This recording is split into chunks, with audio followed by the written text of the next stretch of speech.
This is the X-Zone Broadcast Network, broadcasting worldwide on broadcast affiliates and satellite program providers, including CNN Broadcast Network, Sirius Satellite Network, Star Media, Good News Radio Network, Angel Broadcast Network, Wiki Broadcast Network, and WPBN TV. For more information on the X-Zone Broadcast Network, visit us at www.xzbn.net.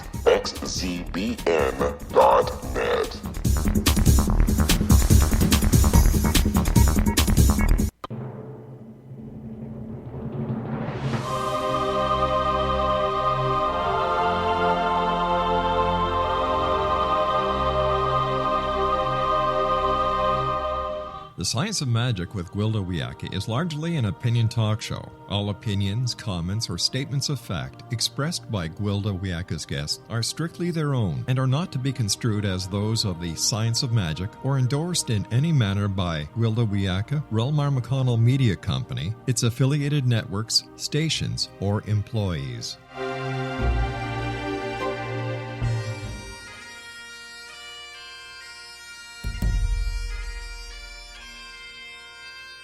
Welcome to the Science of Magic with Gwilda Wiyaka, a program dedicated to uncovering the unified nature of reality and humanity's ever-evolving place as truly galactic beings. For more information on the Science of Magic with Gwilda Wiyaka, visit us online at www.thescienceofmagic.net.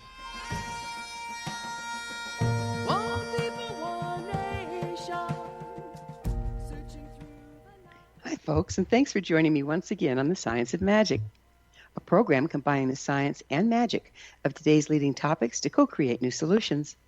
I'm your host, Gwilda Wiyaka. This hour we'll be exploring Circle of Compassion. 201, all my shamanic teachers emphasize the importance of maintaining a solid earth connection, walking as brothers and sisters with all creation. Respect, compassion, and equal exchange are core concepts of all shamanic practices. 201, my teachers express great concern about the future of our world if our current imbalanced lifestyle and disregard of the earth is not corrected. Humankind is living in the illusion of separation, a lonely existence, and a dangerous one. If we feel we're not connected to all that is, we lose compassion for ourselves and the suffering of others. We stagger around doing great harm, not understanding the misery we cause in our unconsciousness. All we need to do is look around and realize this saddest state of affairs has reached critical mass. The entire earth is staggering under the toxic load humans have unwittingly created. We must reestablish our heart connection with our relations, re-enter the circle of compassion before all is lost. When we put down our cell phones and tablets, park our cars, step outside of our dwellings, and truly see, the massive suffering our lifestyle is causing becomes obvious. Dying bees, entire species going extinct, homeless on the streets, and children killed by chemical warfare are all grim signs of a system that's failing us. What can we do to correct the situation? How can we hope to turn this mess around in time? Our guest this hour may have some surprising information preserved in myth and legend that can guide us back home. With us is Lee Van Ham, author of From Egos to Eden, Our Heroic Journey to Keep Earth Livable, and co-director of U.S. Mexico nonprofit Jubilee Economics, focused on OneEarth living. Lee was born to a tenant-farming family in Iowa and pastored in the Midwest for 32 years before switching to work explicitly on the interplay between ecology, economics, justice, and spirituality. He and his spouse, Juanita, relocated to Chicago and San Diego in 2002, where they share living with another household. Lee's website, theoneearthproject.org. Lee, thanks so much for joining us on The Science of Magic. It's really quite a pleasure, Gwilda. I'm so glad you found me out there through the great magic of the internet, and that we're connecting today. Yes, it's a pleasure. What prompted your career change from being a pastor for 32 years? Oh, I think the quick answer is having two cancers, and getting really depressed during the chemotherapy. I had 2 cancers simultaneously, and leading up to that time, I had often been, well, I'd been getting more and more attracted to issues of economic justice and economic reform, and invitations would come across my desk to an event that had to do with economic justice, and I would look at it and I would think, well, how can I use this in this parish? And I'd be stumped. I couldn't really think of how to use it, so I thought, well, then it's not quite right for me to be going to too many of these events if I can't translate them back into my work. So I would lay that piece of mail aside and say, well, someday. In the depression I had with the 2 cancers, when I couldn't really put 2 thoughts together, my mind was pretty barren. One morning, sitting alone in the living room, there was just such a clear sentence that came deep within me. Lee, not someday, but now. And it was so clear and such a contrast to all my other thoughts during those 5 months that I didn't argue with it at all. And I knew that I would need to change my direction because, I had been at the bedside of enough people with cancer who'd say, well, I'm just going to get back to normal. I'm going to beat this thing. We're going to have to pick up with this on the other side of a quick break. Lee and I will return shortly, so don't go away. You're listening to The Science of Magic. Our current episodes are aired daily on the X-Zone Broadcast Network, xzbn.net. In service to our listeners, prior innovative episodes can always be accessed free of charge on our website, thescienceofmagic.net.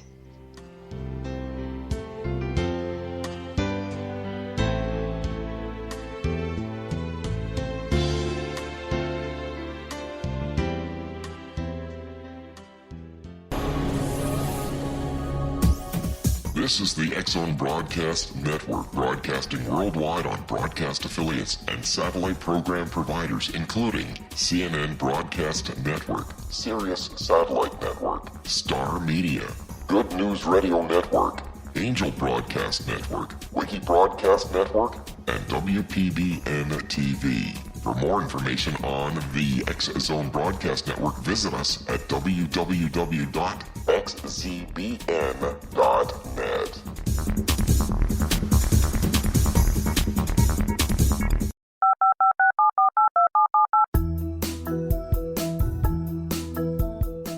Did you know that when you're on the road with limited data or Wi-Fi, you can still listen to the X-Zone Radio Show with Rob McConnell, The Science of Magic with Gwilda Wiyaka, X-1, Dimension X, Space Patrol, and every minute of the X-Zone Broadcast Network by calling 213-401-0080, courtesy of Audio Now. No smartphone, app, or internet needed. It saves your data plan, and it's free if you have unlimited minutes. Call 213-401-0080 to listen on any phone, anytime, anywhere. Remember 213-401-0080 for the best of the paranormal, parapsychology, and sci-fi radio programming anywhere, 24/7, 365.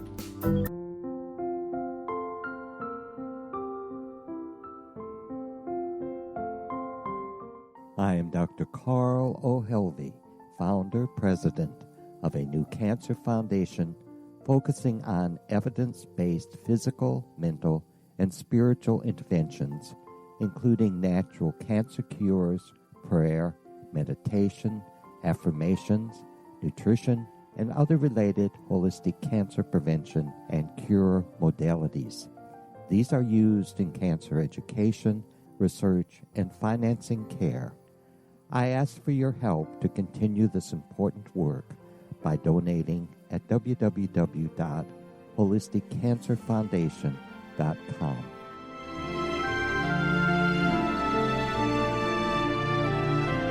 Hello, I'm Pete Marsh. With my daughter Justina, we will be presenting the new radio show, Too Good to Be True. If something seems too good to be true, it usually is. But with the help of Justina's amazing gifts, we're going to gain insight into questions that don't yet have complete answers. Have you wondered who built Stonehenge and for what reason? Why are crop circles found in the same region as Stonehenge and elsewhere? Are crop circles a hoax, or are they created with technologies that we have little knowledge of? Who built the pyramids in Egypt and also in other countries? How and why were they built? Was the Titanic switched with the Britannic as part of a gigantic insurance fraud, or for more insidious reasons? What caused the Tunguska event when trees were flattened over an 800 square mile area in Siberia? Will the new insights be too good to be true? Well, that will depend on what you are prepared to believe. Please join us as we start on this journey together. For more information on Too Good to Be True, visit www.xzbn.net. Little children aren't the only ones afraid of the dark. Millions of soldiers return from war zones with PTSD, anger, frustration, fear, and loneliness, much of which surfaces during the darkness of the night. You have the chance to change the lives of these American heroes. Songs and Stories for Soldiers.us provides free MP3 players for these men and women. With a list of 3 million songs in 16 different styles, 100,000 audiobooks, and 30,000 old-time radio programs, every veteran can find something to soothe and comfort them at no cost. All our players contain an 8-hour audio program designed to help veterans fall asleep. With 1,500 plus vets now participating, it's our goal to deliver 10,000 audio players this year. Go to our website at songsandstoriesforsoldiers.us. Help us help a veteran make it through the night.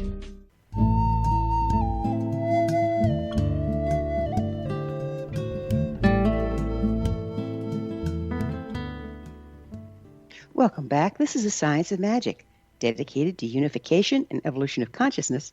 I'm your host, Gwilda Wiyaka. Our guest this hour is Lee Van Ham, author of From Egos to Eden, Our Heroic Journey to Keep Earth Livable. His website, theoneearthproject.org. Lee, just before we went into our break, you were saying the time is now, not sometime, but now. Would you mind finishing that thought? I can finish that thought rather quickly. I think, you push my button on some of these things, Gwilda, and it takes a little while for me to get done. But yes, I in talking with many people with cancer, I would also often hear, well, I'm going to beat this, I'm going to get back to normal. And over that time, I had thought, no, I don't want to get back to quote unquote normal. I want to, this is a transforming moment in my life. This is going to take me to a different place. So I really thought of my cancers as a kind of kiln of transformation. And so it was with the help of that one sentence, which I really recognized as a divine voice saying, Lee, not someday, but now. It was I needed to get after the issues at that time, as I framed them as economic justice, but it wasn't long before it became also ecological justice, and in interfacing these with spirituality, which brings me into my focus today. Do you see us as us being in an environmental crisis, Lee?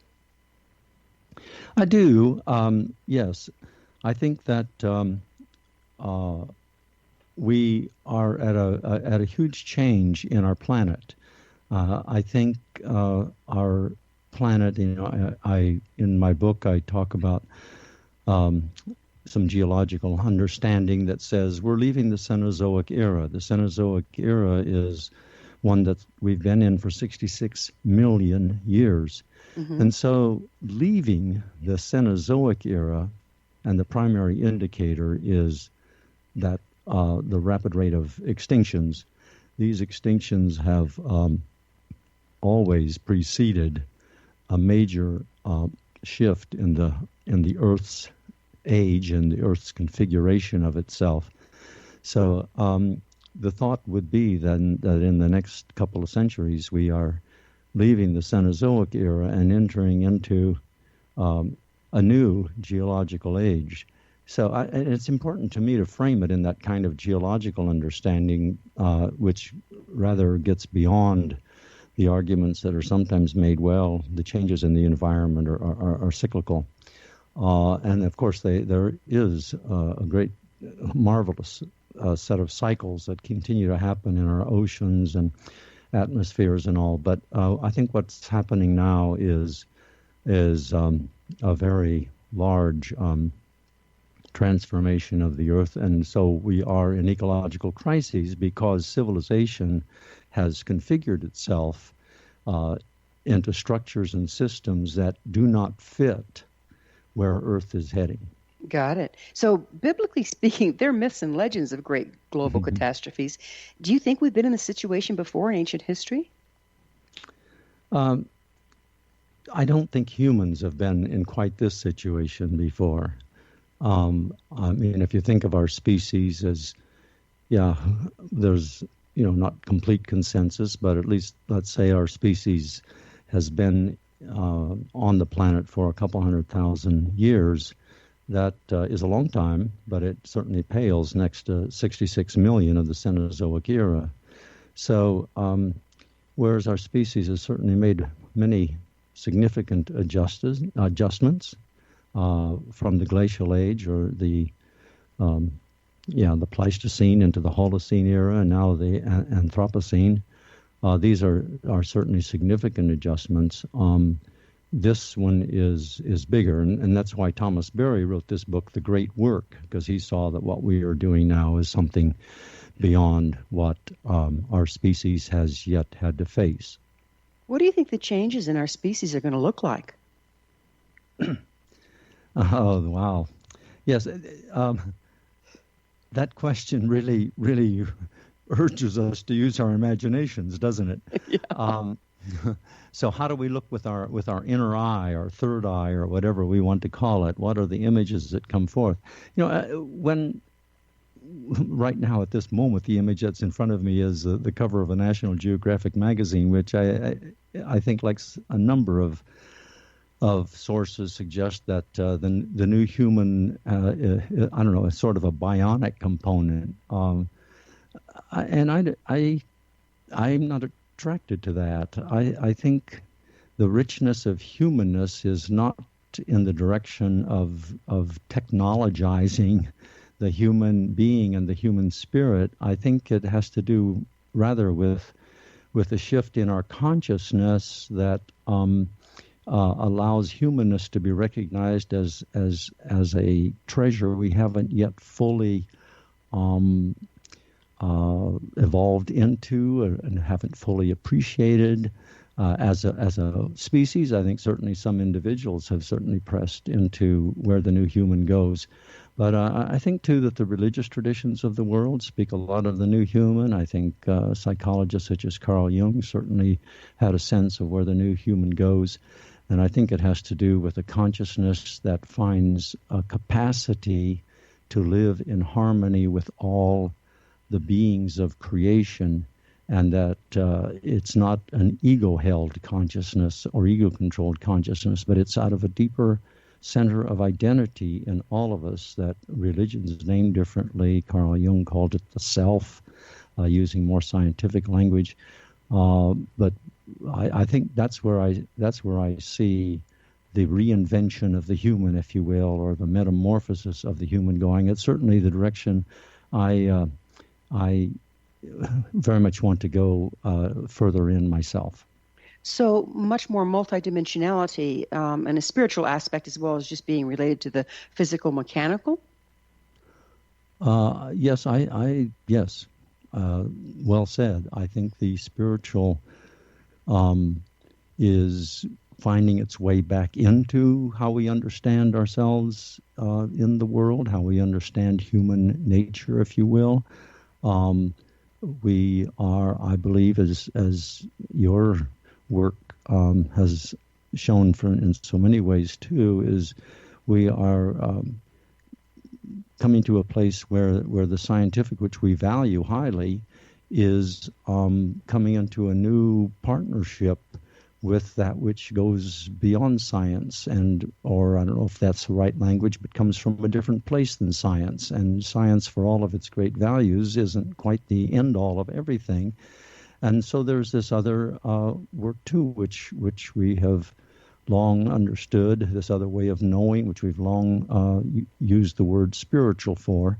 And I believe that the spiritual is, in fact, coming into new acceptance as we appreciate more and more the mystery, the profound mystery our universe and of the human being and of the interconnected community of life on our planet.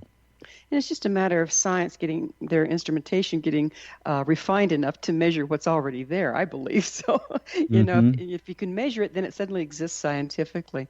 You speak of a civilizational crisis. Would you explain what that is?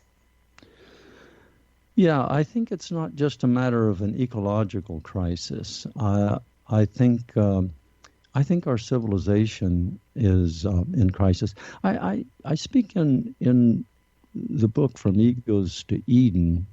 I tend to call civilization a project. It helped me to think about it because otherwise the history of civilization became synonymous with the history of the human species, and I just, that isn't helpful to me to think of it that way, because the history of the human species has by and large been a story in which our species has lived with a great deal of close connection with the earth, with its biota, with the atmosphere, and a deep sense of the creational nature of it. It's really only been about 12,000 years ago, some would say 10, where this human idea sprang from that says, hey, we can do better than what we've done.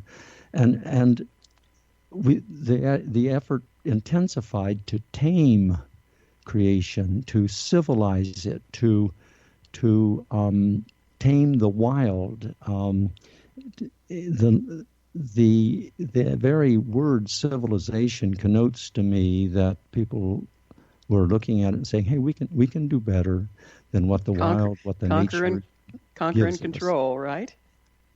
Yes, exactly. and of course that's a very ego way of looking at things. So I think that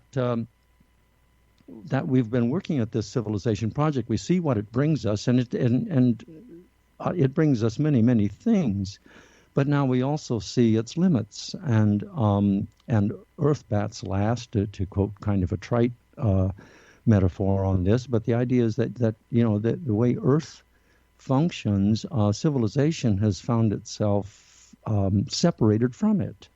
And so that creates an incredible crisis of the structures of economics, of education, of finance, of agriculture, of health.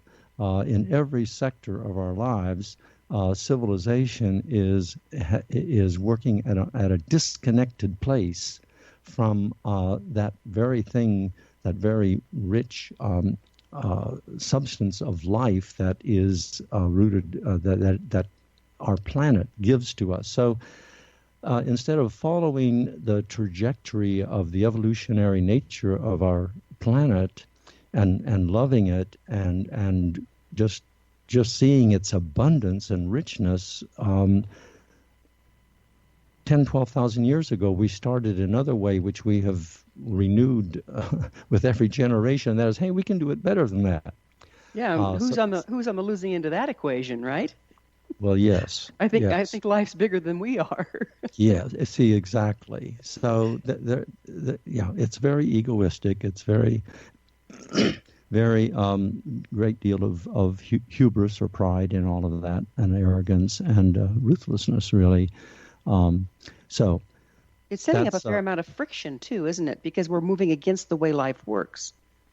Well, exactly, and because we're doing that, the sharing dimension, which is just pandemic throughout all of creation, it's not always without some violence, but the sharing is nonetheless there, and that's. In civilization, I mean, it's the history of civilization is a history of incredible conflict, not only between the human species, the Homo sapiens species, but also with the Homo sapiens species and all of creation. And it's like we're living in opposition to everything else, isn't it? Yeah, it is.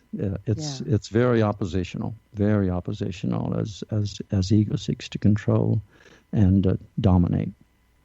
Well, we're going to have to take another quick break. I'm really excited to pick up with us on the other side. Lee and I will return to our discussion on the other side of the break, so don't go away. We're coming to you through the X-Zone Broadcast Network. Don't miss the other fine shows and hosts on xzbn.net. You're listening to The Science of Magic, your resource for creative solutions in a changing world, thescienceofmagic.net.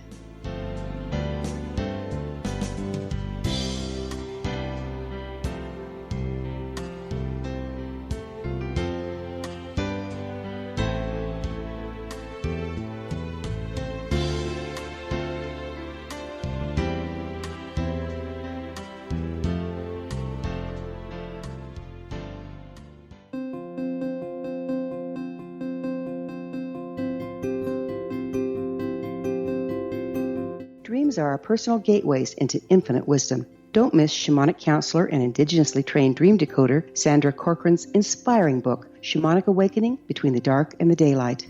This remarkable work chronicles Sandra's 35 years of experience with diverse wisdom keepers and her initiations throughout the Americas and across the British Isles, Turkey, Greece, and Egypt. Sandy's knowledge of symbology, psychology, and myth influence her dream blog and workshops.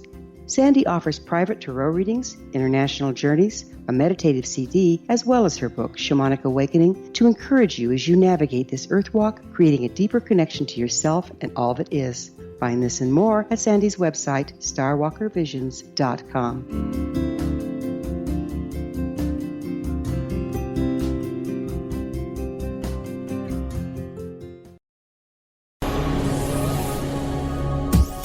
This is the X-Zone Broadcast Network, broadcasting worldwide on broadcast affiliates and satellite program providers, including CNN Broadcast Network, Sirius Satellite Network, Star Media, Good News Radio Network, Angel Broadcast Network, Wiki Broadcast Network, and WPBN TV. For more information on the X-Zone Broadcast Network, visit us at www.xzbn.net.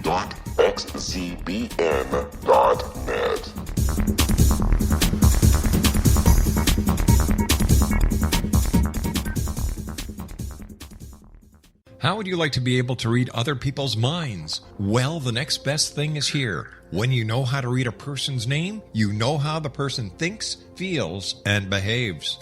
Each letter in our name holds a key to unlock our true essence. Our name contains both our gifts and challenges in this lifetime. Mnemology science discovers personality secrets hidden in the placement of the letters of our names, including the first and last impression people remember about us. Sharon shows us how to interpret the arrangement of letters as outlined in her book, Know the Name, Know the Person. Sharon Lynn Wyeth created mnemology science after 18 years of research and testing her theories, and has supported thousands of people around the world in understanding themselves and others better. You'll enjoy Sharon's unique teachings as she shares her system to learn the gifts behind your given birth name. Even if you don't like your birth name, there are jewels in this book. If you're thinking of changing your name, ready to name your child, or wanting to get along better with others, this is the book for you. If you'd like to improve your relationships and change your life for the better, get the book today, Know the Name, Know the Person, or visit www.knowthename.com. That's www.knowthename.com.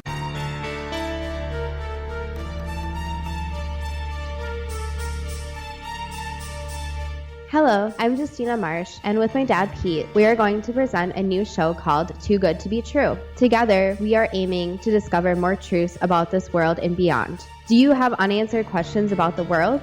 Do you ever wonder about aliens, conspiracy theories, or the universe? There are many shows discussing subjects such as pyramids or UFOs, but we want to relay this information based on our own research, including from spiritual means. Hopefully, listeners will be helped with their own beliefs and will appreciate the psychic insights that add to the previous research and information. We both look forward to sharing this insight and beginning this journey with our listeners. Visit xzbn.net for more information about when to listen.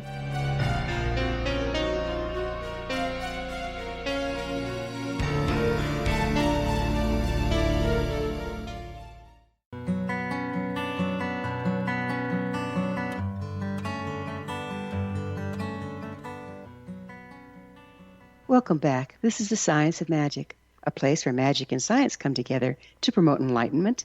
I'm your host, Gwilda Wiyaka. Our special guest this hour is Lee Van Ham, author of From Egos to Eden, Our Heroic Journey to Keep the Earth Livable. His website, theoneearthproject.org. Lee, what exactly is One Earth Living? Yes, I think here again we need the power of imagination. I think we have deep within us a knowledge of it. I really think that's where such things as the archetype of the garden, which in Jewish and Christian tradition gets translated into Eden, comes from. I think there's within the human soul this this notion of a world in which there is harmony, and I don't think it's there just because it's there to tease us or to give us an impossible ideal. There is a certain amount of impossibility, I guess, always to our fantasy, but I think it's there as a motivational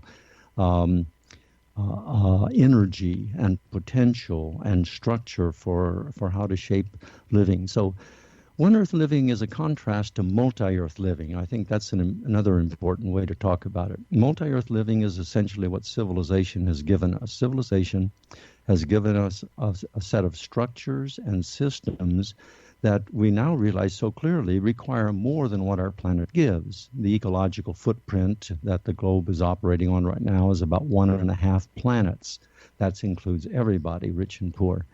In the U.S., it's more like 4 to 5 planets if everybody were to live at the standard of living that is average in our country. So we realize that the civilizational project has given us a multi-Earth way, a supersized way of living that doesn't fit on our planet.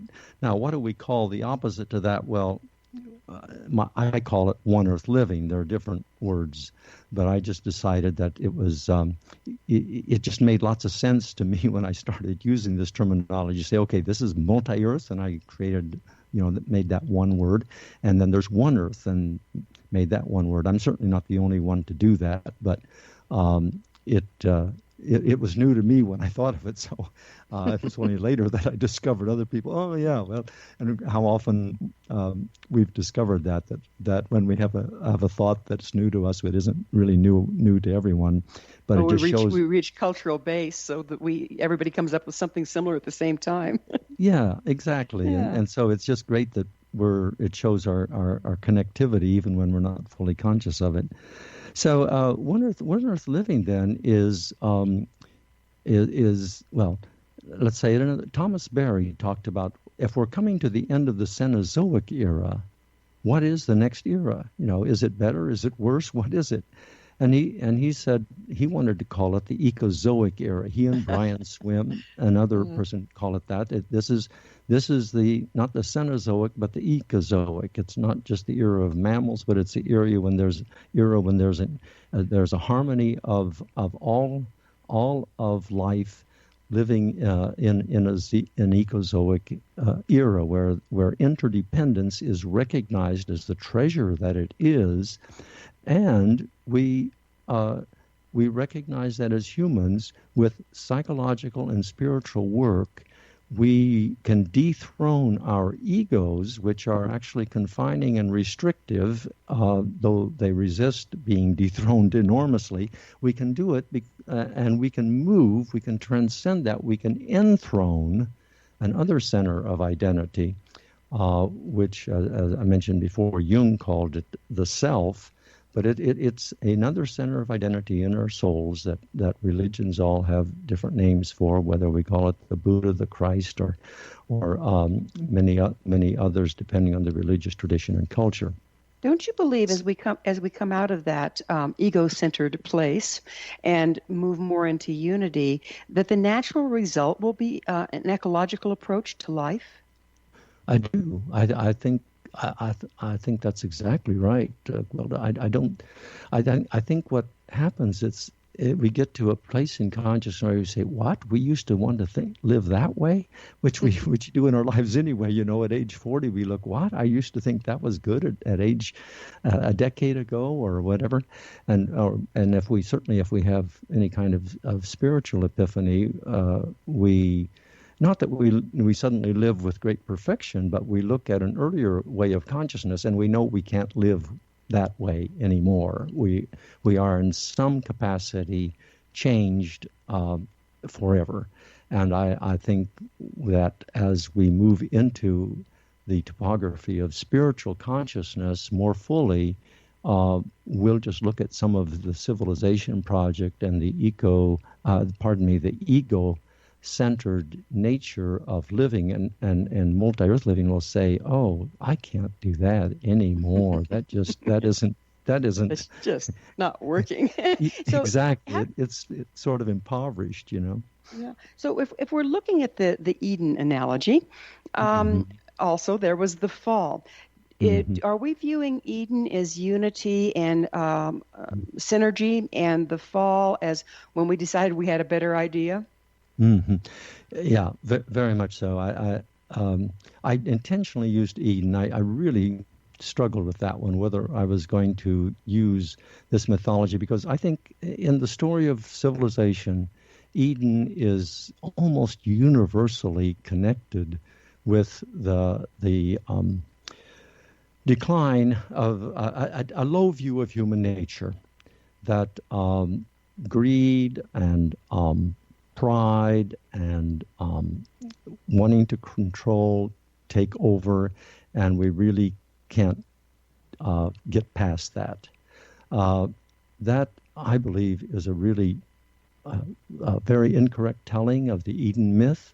And so I decided, okay, I'm going to risk it. I'm going to put forth my best effort to talk about the Eden mythology in a different way. So what I really think, the Eden mythology and the book of Genesis in which it's in, I really think that it was a protest of the Neolithic Revolution, which is really the revolution that started the civilization project in earnest.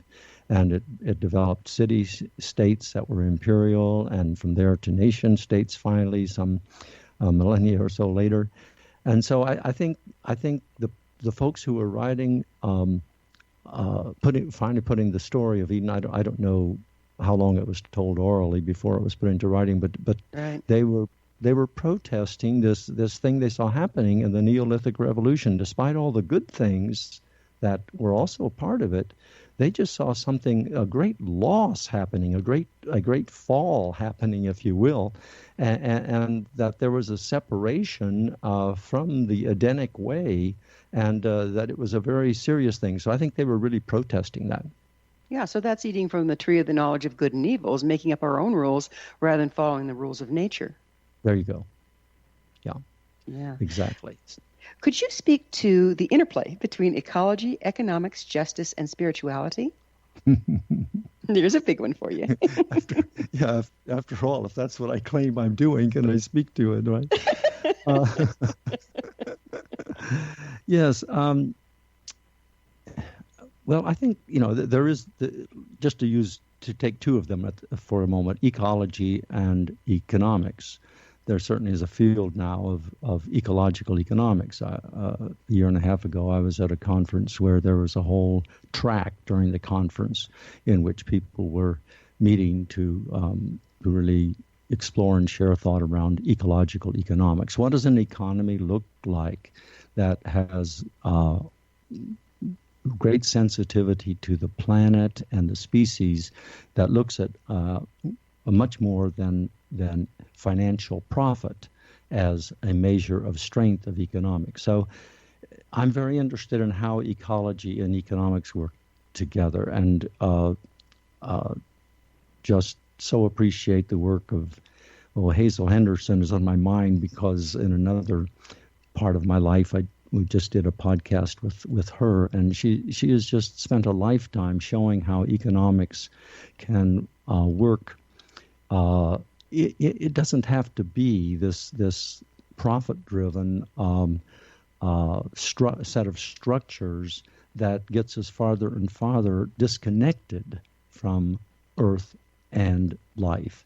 So that's a great interest of mine, and I believe that that we have many personal disciplines that we can do that are really very enriching. I often talk about retraining ourselves to live in the abundance of Earth's enough. That Earth clearly has limits. We can't talk about unlimited growth. That's really quite nonsense, quite a nonsensical way of talking when we live on a planet with limits. So nonetheless, Earth is abundant. So how do we share in the abundance, not just as humans, but with all of creation? So that to me is a great interest, ecological and economics. And then those relationships that evolve are more just. And also, just to bring in the spirituality, I feel like we get to this place of really putting economics inside of the creational order or the natural world, the natural capital of the world, by that spiritual, psycho-spiritual process of working with our own egos, of dethroning the ego and enthroning the greater self and the consciousness into which it takes us. And once again, in that consciousness, we see opportunities, we see possibilities for the interface of ecology and economics that we simply didn't see from ego consciousness. It's so simple. It seems like, I've always been fascinated with the older ways of being on the planet. Root cellars and ice houses and that sort of thing. And I've actually sold everything I had and built a off-grid passive solar and active solar home. And it's very small, and I'm in the middle of nowhere around the mountains. But the light wakes me up. The well provides the water. Everything being solar, you're working with the way life works. And I find my health and my well-being has just in the last 2 years increased exponentially. And so we've really stepped out of the economical way of being, haven't we? Yes. We work against ourselves. Well, again, I think that's really well said. I mean, nature has, we talk about biomimicry, and usually biomimicry means, we make a product that copies nature's way. But I think what I heard you saying, what your little quick vignette of a story there from your own life, which I appreciated, has me saying, Gwilda's trying to mimic in her whole economic way of life. She's trying to mimic creation. And that's where I feel, we need to be with our economic model. It isn't the model of a growth economy doesn't mimic creation. Nature grows in some places, but then it contracts in others. And so the idea that we can just grow doesn't at all copy nature. So we need to practice biomimicry in our economics, copying nature, and then the kind of well-being and richness that you were just describing, including personal health, I think is the expected result. It's a natural result. Well, we're going to have to take another quick break. Okay. So, Lee, you and I will be back shortly. Folks, right. Don't leave us now. This is The Science of Magic, your resource to altruistic professionals of science and the esoteric, working to create common ground for the betterment of our world. Join our email family to receive our amazing topic-driven episode collections at thescienceofmagic.net.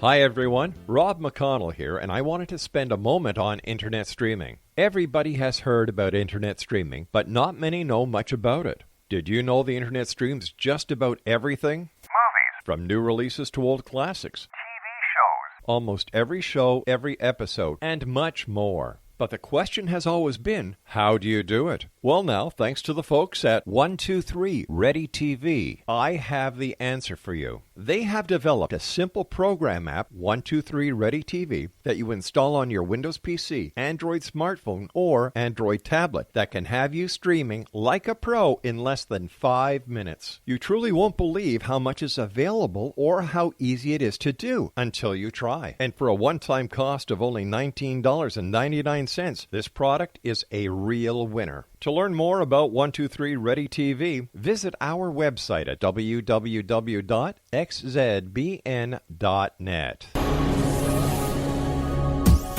This is the X-Zone Broadcast Network, broadcasting worldwide on broadcast affiliates and satellite program providers, including CNN Broadcast Network, Sirius Satellite Network, Star Media, Good News Radio Network, Angel Broadcast Network, Wiki Broadcast Network, and WPBN TV. For more information on the X-Zone Broadcast Network, visit us at www.xzbn.net.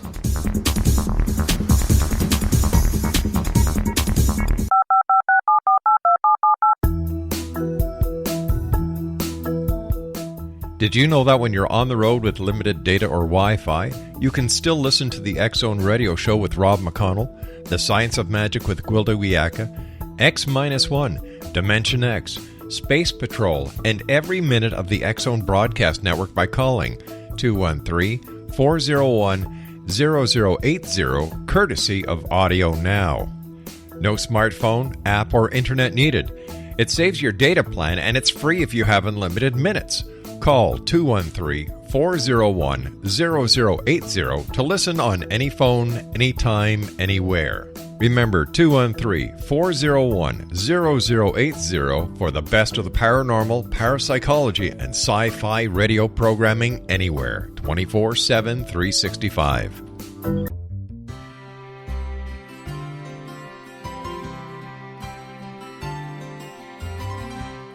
True healing must address 4 levels: physical, emotional, mental, and spiritual, for us to live joyful and productive lives. We tend to treat 3 of the 4, leaving the spiritual languishing. If you're tired of the same dysfunctional patterns cropping up in your life, Soul Balancing is for you. Trixie Phelps, owner and founder of Soul Balancing, is a naturally gifted energy healer trained in numerous esoteric forms, including shamanism. Trixie has created a powerful modality that safely and effectively clears your energetic field. A soul balancing session can remove interference, heal trauma, and restore your hope. Contact Trixie for a life-changing long-distance session today, www.soulbalancing.world.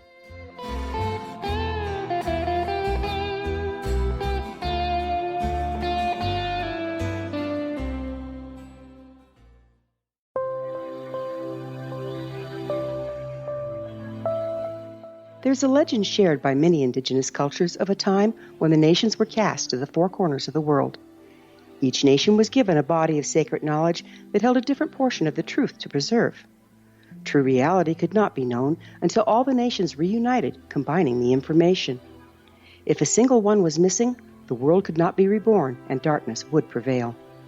The Science of Magic Radio is dedicated to reuniting the sacred knowledge. With the understanding, none of us has all the answers, but together we can open new perceptions and possibilities. Through our combined vision, the world can be reborn into a place where darkness no longer prevails. Join me, Gwilda Wiyaka, and the Science of Magic daily on the X-Zone Broadcast Network, xzbn.net, or visit us at thescienceofmagic.net.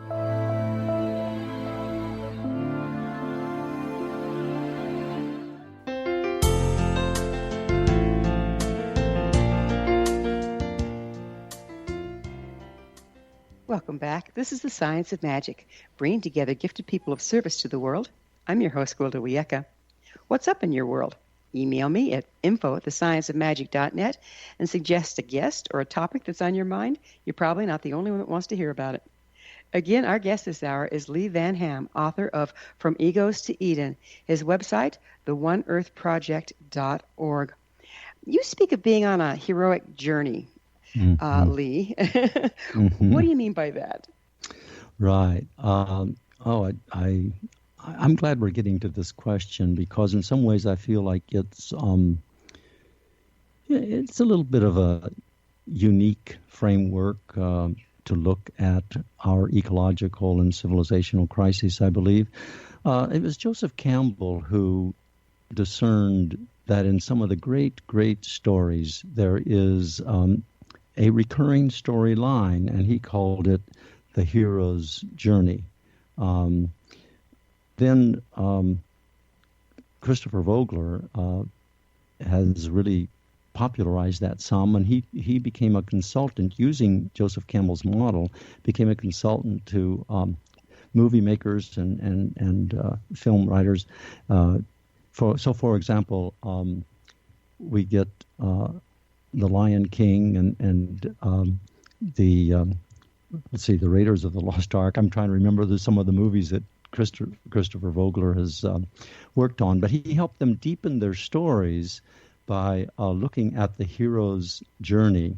Now, I've called it the heroic journey. I partly to get past the gender, but partly, and I'm not trying to say that the journey is exactly the same for both genders, but there is a sense, I think, in which the masculine and feminine in each of us is absolutely essential for this journey, and the heroic journey. Like if you take Homer's work, centuries ago, the hero, the heroic, the one who's completed the heroic journey returns home changed. So you get the kind of thing where T.S. Eliot wrote in his 4 quartets, all of life is a journey, and the end of it is at the beginning. We return to the place from which we began, and we see it for the first time. And also the heroic journey is such in which the world you leave is a world that you realize is in deep, deep stress, and for whatever reason you're called to the adventure of finding the elixir, the treasure, whatever it is that can bring healing. It seems to me that we are now all called to this kind of a task, and we are to go on that journey, and it invariably means going into the underworld. This is not just some kind of rational endeavor that we can make, and all along the journey, it's like, man, this thing is bigger than I am. How am I even involved in this? I can't do this. And then allies. Whose idea was this, right? Yeah, exactly. And then allies come along out of nowhere. So grace comes in through people or experiences or whatever, and then we can go a little bit further. And I know, and we get into the underworld is really the unconscious, the dark side. I think Star Wars has really helped bring into popular culture the whole notion of the dark side and the encounter with the dark side, the encounter with the unconscious. George Lucas worked closely with Joseph Campbell in producing some of these. This new mythology. I think he really wants to create a mythology for the 21st century, and so I think it's not just for George Lucas and a few people who understand this. I think all of us can hear within our souls the call to the heroic journey. That's amazing. Yeah, that's amazing to me, because that exactly what you're talking about exists in every shamanic culture on the planet, and every medicine person has to go on that journey to rediscover themselves, to uncover their shadow, so it's not working against them. We're being called back to our roots in a lot of ways, aren't we? Absolutely. Yeah, it's so true. I think that same voice that was saying, Lee, not someday, but now, is the kind of voice that when we tune in, and sometimes we tune in, as in my case, I wasn't tuning into that except through the kiln of transformation that my 2 cancers were. So sometimes it comes through deep illness. Sometimes it comes through falling in a deep love. So, it comes in a variety of ways, but our consciousness shifts. We hear that call, and we know we can't keep living life the way we were. And I think that's where we are today. We see what's happening in the climate. We see what's happening in our civilization. If we're at all tuning in within ourselves, we don't just see the external, but we hear and sense the internal, and we are being called to this journey, which is going to take us into the unconscious. We're going to look at the dark side of civilization, the dark side of ourselves, and there we will find the treasure of interconnectedness that we've lost through the disconnection of the civilization project and the disconnection of ego control in our lives.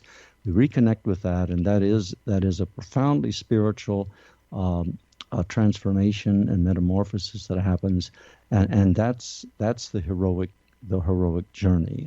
But this journey ends up back at home. Explain that one. Yeah, in a sense. I mean, that's, and yet you don't recognize home. But you know, and it works because this journey isn't going to take us off the planet. I mean, there are mythologies that talk about leaving the planet in various ways, but my sense is that this journey, we're still returned to our planetary home, but the consciousness has shifted so greatly that we see our planet differently, and we see our home differently, and we want to live in our home with a more profound love than we've ever had for her before. I mean, it really is a sweetness to our home, and the home sweet home expression, which is trite on the one hand, but when we and I don't want to claim that I've completed the heroic journey. I mean, I don't exactly know where I am on the heroic journey myself, but I know that my consciousness does continue to change. I do see things differently. I don't even know that our lives are just one journey. You know, maybe there are multiple ones. I don't know how to think about all of those things, but we do come to a place of where our consciousness is larger than what the ego could ever control. We're open to new influences. We're open to a sense of mystery that comes to us from beyond and from deep within, from among other people, from other species.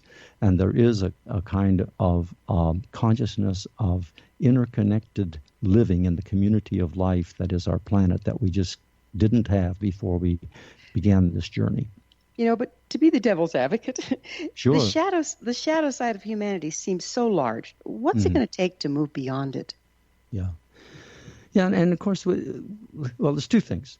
The way I understand the shadow, Gwilda, one is I don't want to move beyond it. I mean, I don't think I can, but I do think I can continually become more conscious of it. And the shadow side has great resources and energies that I need. I mean, it's a paradox. On the one hand, I don't want to be engulfed by the dark side. And become a bully or someone who's an abdicator when I'm supposed to step up and be responsible, and all the other things that can happen through being taken over by the dark side, as we see in Darth Vader and all. But I want as much of the dark side to be brought to the light as possible, and in that process, which lots of times isn't very pleasant, is it? But in that process, I do find new energies and strengths that I never had before, and that's how my consciousness grows. So it's more of the denial of the dark than trying to abolish it that's the problem. I think that's right. I'm not trying to get rid of it.